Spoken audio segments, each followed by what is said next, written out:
디모데전서 2장 1에서 15절 말씀입니다.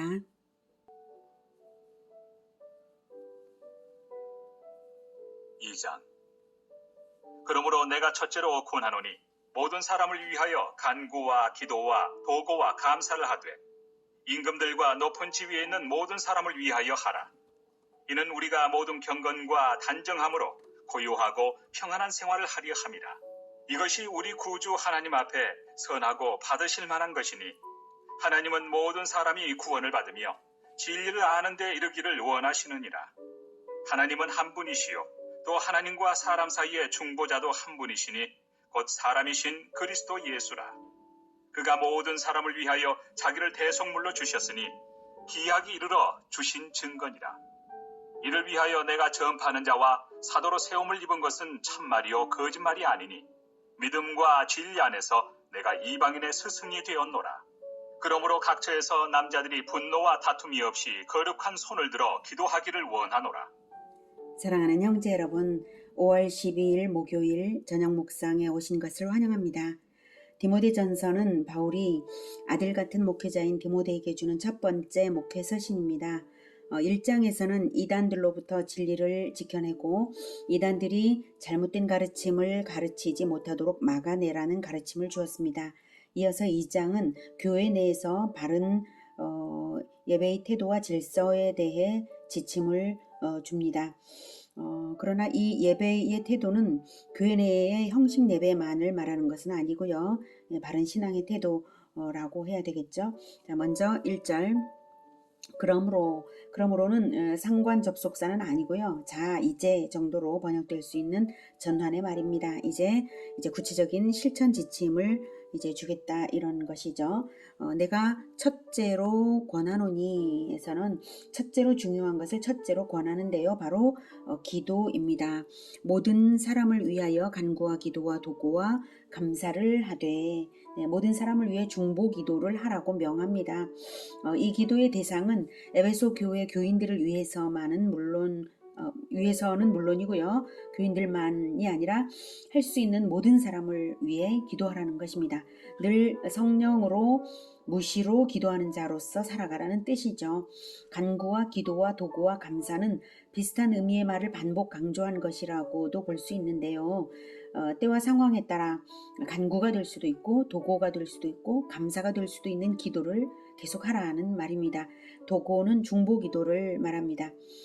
눈에 보이는 모든 사람들과 스쳐가는 모든 사람들에 대하여서까지 하나님의 뜻이 반드시 이루어지기를 바라는 마음으로 늘 기도하라는 것이고요.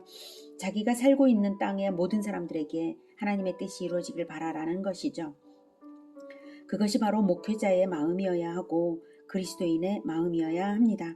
왜냐하면 우리는 예수 그리스도의 대리자로 이 땅에 살고 있기 때문이고요. 예수 그리스도는 모든 사람을 위하여 자기를 주셨기 때문입니다. 그러므로 마땅히 2절에 임금들과 높은 지위에 있는 모든 사람을 위하여 기도하라는 것입니다. 그 당시 로마 제국의 지배를 받고 있는 소아시아 지역의 교회 목회자로서 로마에 대한 대항심을 가지는 것은 합당치가 않고 그럴 것이 아니라 오히려 로마의 위정자들을 위하여 기도하라는 것입니다. 그렇게 명령하는 이유는 우리가 모든 경건과 단정함으로 고요하고 평안한 생활을 하려고 하는 것이다 라고 기도의 목적 중 하나가 교회 공동체의 신앙의 유지와 평안을 위해서라고 말합니다. 정치적 안정에서 선교도 이루어지고 교회의 예배 생활이 안정되고 성도들의 삶도 평안하기 때문이죠. 로마에 대항하여서 민족주의 혁명을 하는 것이 하나님 받으실 만한 것이 아니라 바로 이것이 즉 지금 가르치는 그 평화를 위하여 기도하고 모든 사람을 위해서 기도하는 이것이 우리 구주 하나님 앞에 선하고 받으실 만한 것입니다.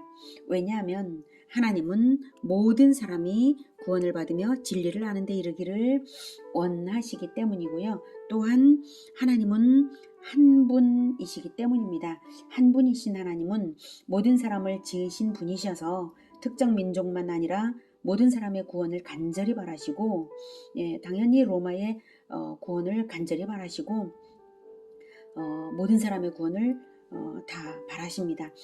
그러니 자기들을 억압하며 지배하는 나라의 안녕을 위해서도 역시 기도하는 것이 마땅한 것입니다. 물론 기도의 목적은 모든 사람이 구원을 받으며 진리를 아는 데 이르게 해달라고 하는 것이죠. 네, 적국에 대해서도 그렇게 기도하는 것이 마땅한 두 번째 이유는 하나님과 사람 사이의 중보자도 한 분이시니 곧 사람이신 그리스도 예수께서 모든 사람을 위해 중보하시기 때문입니다. 소아시아의 에베소만을 위해서 중보하신 것이 아니라 로마 제국의 모든 사람을 위해서도 예수님은 당연히 중보하신 것입니다. 자기 생명을 내어주신 것입니다. 모든 사람을 위한 예수님의 중보는 결코 포기되어지지 않는 이유가 그가 모든 사람을 위하여 자기를 대속물로 주셨기 때문이죠. 예수님의 십자가 죽으심은 분명히 모든 사람을 위한 대속의 죽음이었습니다. 다만 받아야 할 사람이 믿음으로 받아들이기만 한다면 말입니다. 그러니 원수를 위해 기도하고 원수를 위해 평안을 비는 것이 마땅한 이유입니다. 그리고 예수님의 대속의 죽음은 태초부터 기약되었던 것을 때가 이르러 실행한 것입니다. 기약이 이르러 주신 증거니라. 그러니 태초부터 하나님께서 간절히 원하시는 예수님께서 간절히 원하시는 그 모든 민족의 구원을 우리가 뭐라고 싫어하고 반대한단 말입니까? 결코 그럴 수 없는 일이고 심지어 하나님의 섭리로서 적국의 지배를 받으면서 살더라도 다 그럴 이유가 있어서 그렇게 살게 하신 이유는 모든 민족에게 복음을 전하라는 섭리일진데 원수진 마음을 버리고 기도하는 것이 마땅한 것이죠. 애초에 예수님도 적국인 죄인 세상에 예수님의 적국이 바로 이 세상이었죠. 그래서 적국인 죄인 세상에 사랑으로 오신 선교사 되시고요. 그래서 바울 자신도 적국인 이방인의 선교사로 부르심 받은 것이죠. 7절 이를 위하여 내가 전파하는 자와 사도로 세움을 입은 것은 참말이요 거짓말이 아니니 믿음과 진리 안에서 내가 이방인의 스승이 되었노라. 그래서 정말이지 내가 이방인의 스승이 된 것은 이 원수를 사랑하고 적국을 위해서도 간구와 도구와 기도와 감사를 하면서 평안을 위하여 이렇게 부르심을 받았노라 라고 얘기를 하고 있는 것입니다. 그러므로 8절 그러므로 각처에서 그러니까 사도 바울도 그렇게 부르심을 받았으니 각처에서 모든 기도 처소와 교회 공동체에서 남자들이 분노와 다툼이 없이 거룩한 손을 들어 기도하기를 원하노라 라고 말하고 있죠. 특히 남자들이 정치에도 관심이 많고 민족주의 운동에도 뛰어들 수가 있는데 그러지 말고 먼저 거룩한 손을 들어 기도하라고 권하고 있는 것입니다. 생각해보면 예수님께서 모든 민족을 제자 삼으라고 하셨는데 이것은 결국 적국과도 같은 나라들을 사랑해서 그 민족들을 제자 삼으라는 말씀이니까 로마의 지배를 받는 처지라는 것이 선교에 있어서는 나쁜 환경이 아니라 오히려 기도하며 인도하심을 받으면 세계 선교에 크나큰 기회가 열리는 정치적 상황인 것이죠. 바로 그런 것을 알고 있는 바울이기에 로마 선교를 위해서도 쓰임을 받았고 이렇게 가르친 그 씨앗이 마침내 열매 맺어서 기독교 국가 로마를 탄생시키기까지 했다라고 말할 수 있습니다. 예수님은 마태복음 5장 44절에 나는 너희에게 이르노니 너희 원수를 사랑하며 너희를 박해하는 자를 위하여 기도하라 라고 말씀을 하셨고요. 바울은 로마서 13장 1절에서 각 사람은 위에 있는 권세들에게 복종하라. 권세는 하나님으로부터 나지 않음이 없나니 모든 권세는 다 하나님께서 정하신 바라 라고 가르쳤고 또 디도서 3장 1, 2절에서는 너는 그들로 하여금 통치자들과 권세 잡은 자들에게 복종하며 순종하며 모든 선한 일 행하기를 준비하게 하라. 아무도 비방하지 말며 다투지 말며 관용하며 범사의 온유함을 모든 사람에게 나타낼 것을 기억하게 하라. 이렇게 가르쳤습니다. 이러한 가르침은 구약 시대부터 있었습니다. 가장 먼저는 소돔과 고모라를 위해 그 타락한 소돔과 고모라를 위해 아브라함으로 하여금 중보 기도를 하게 하신 것이죠. 창세기 18장 22절에서 22절을 보면요. 하나님께서 내가 이제 내려가서 좀 소돔에 가서 그 모든 행한 것이 과연 내게 들린 부르짖음과 같은지 그렇지 않은지 내가 보고 알려하노라라고 하면서 비밀을 이렇게 심판의 비밀을 아브라함에게 은근슬쩍 말씀을 해주세요. 이렇게 말하면서 그 사람들이 거기서 그 세 명이 아브라함에게 왔었죠. 그래서 두 사람은 거기서 떠나 소돔으로 향하여 가고 심판을 위해서 먼저 떠나고 아브라함은 여호와 앞에 그대로 섰더니 여호와 하나님은 그대로 남으셨어요. 아브라함한테. 왜냐하면 중보기도를 받기 위해서 남으셨습니다. 그리고 아브라함은 가까이 나아가 하나님께 가까이 아주 간절히 바라는 마음으로 나아가서 중보기도를 합니다. 주께서 의인을 악인과 함께 멸하려 하시나이까 그 성 중에 의인 50명이 있을지라도 이러면서 시작해서 45명, 40명, 30명, 20명, 10명까지 이렇게 이제 의인 10명만 있으면 소돔성을 용서하실 수 있도록 쭉 간절한 간구를 계속 하거든요. 그렇게 해서 마침내 여호와께서 아브라함과 말씀을 마치시고 가시니 아브라함도 자기 곳으로 돌아갔더라 했는데 이렇게 해서 10명으로 말미암아 멸하지 아니하리라 라고까지 중보기도의 응답까지 이제 듣게 하셨어요. 이렇게 하시는 중보기도의 권세를 아브라함한테 주실 때에 중보기도를 듣기를 원하셔서 일부러 찾아오셨고 이렇게까지 하셨던 것입니다. 사실 소돔과 같은 땅을 심판받아 마땅한 그 땅을 심판하러 가시는 그 직전에 하나님은 중보기도를 간절히 듣기를 원하셨던 거예요. 바로 그 마음으로 자비하신 그 마음으로 하나님께서는 이제 원수 나라를 위해서도 기도하라 라고 하시는 것입니다. 이스라엘이 바벨론의 포로로 잡혀갈 때에도 하나님께서는 민족주의 저항운동을 일으키지 말고 바벨론을 위해서 기도하라고 가르치셨습니다. 예레미야 29장 4에서 7절에 만군의 여호와 이스라엘의 하나님께서 예루살렘에서 바벨론으로 사로잡혀가게 한 모든 포로에게 이와 같이 말씀하시니라. 너희는 집을 짓고 거기에 살며 바벨론에 살며 텃밭을 만들고 그 열매를 먹으라. 아내를 맞이하여 자녀를 낳으며 너희 아들이 아내를 맞이하며 너희 딸이 남편을 맞아 그들로 자녀를 낳게 하여 너희가 거기에서 번성하고 줄어들지 아니하게 하라. 70년 동안이나 포로 생활을 할 거니까 평안하게 돌아올 생각하지 말고 70년 동안 그냥 거기 살면서 후손까지 봐라 이렇게 미리 말씀을 하신 거예요. 그러면서 너희는 내가 사로잡혀 가게 한 그 성읍 바벨론 성읍의 평안을 구하고 그를 위하여 여호와께 기도하라. 이는 그 성읍이 평안함으로 너희도 평안할 것임이라. 이렇게까지 말씀을 하셨어요. 진리가 이러함으로 우리가 무슨 인본적인 주장으로 하나님을 반대할 수가 있단 말입니까? 민족주의나 정치적 의리보다 절대적으로 중요한 것이 하나님의 진리와 구원 계획입니다. 정확하게 말하면 민족주의는 진리가 아닙니다. 민족주의는 진리가 아니고 오직 예수님의 십자가가 진리인 것이죠. 예수님의 십자가가 민족주의를 뛰어넘어서 온 세계 모든 사람들을 구원하는 것입니다. 그러니 바울을 적대국 이방 땅에 선교사로 보내신 하나님께서 모든 그리스도인들에게도 동일한 뜻을 주시니까 그러므로 각 처에서 남자들이 분노와 다툼이 없이 거룩한 손을 들어 기도하기를 원하노라 하신 말씀대로 기도하고 거룩과 화평을 구해야 할 것입니다. 이렇게 남자들에게는 다툼을 피하고 기도하도록 질서를 가르친 바울은 이제 여자들에게도 합당한 질서를 가르칩니다. 9절 또 이와 같이 여자들도 단정하게 옷을 입으며 소박함과 정절로서 자기를 단장하고 나은 머리와 금이나 진주나 값진 옷으로 하지 말고 오직 선행으로 하기를 원하노라. 이것이 하나님을 경외한다 하는 자들에게 마땅한 것이니라. 남자들은 혈기가 범하기 쉬운 단점인 반면에 여자들은 허용에 빠져드는 단점이 있을 수가 있어서 소박과 정절과 선행으로 자기를 단장하라고 명했습니다.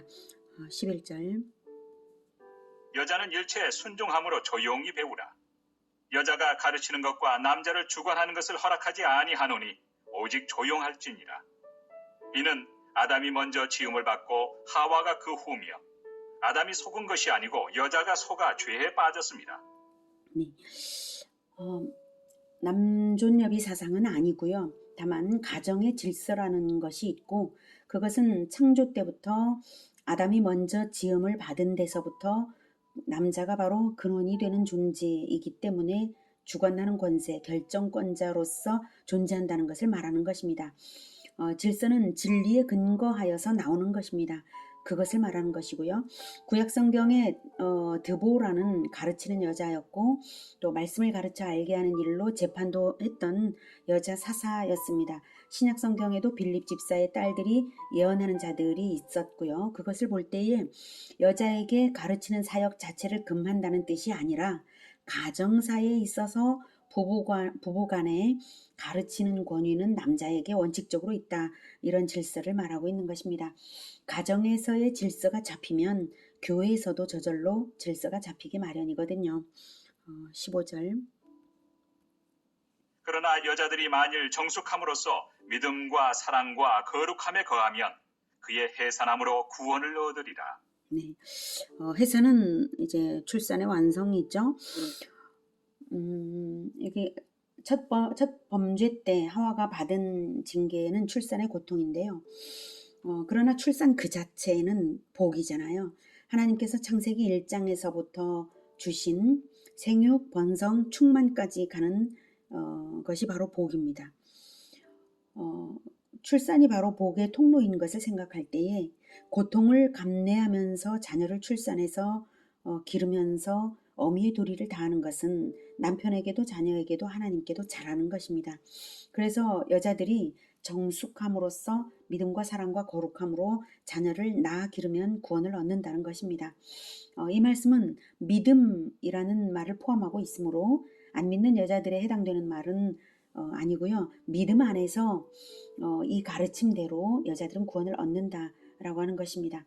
사실 예수님께서 남기신 지상 명령이 무엇인가요? 모든 민족 제자화인 것을 가만히 생각을 잘 해보면 여자의 이 일, 즉 자녀를 낳아서 믿음과 사랑과 거룩함과 정숙함으로 키우면 바로 예수님의 지상 명령에 닿을 수 있는 것입니다. 남자들이 원수를 사랑하여 기도하고 여자들은 믿음과 사랑으로 다음 세대를 길러낸다면 예수님의 사명이 수행되는 것이죠. 모든 민족으로 구원이 확장되는 것입니다.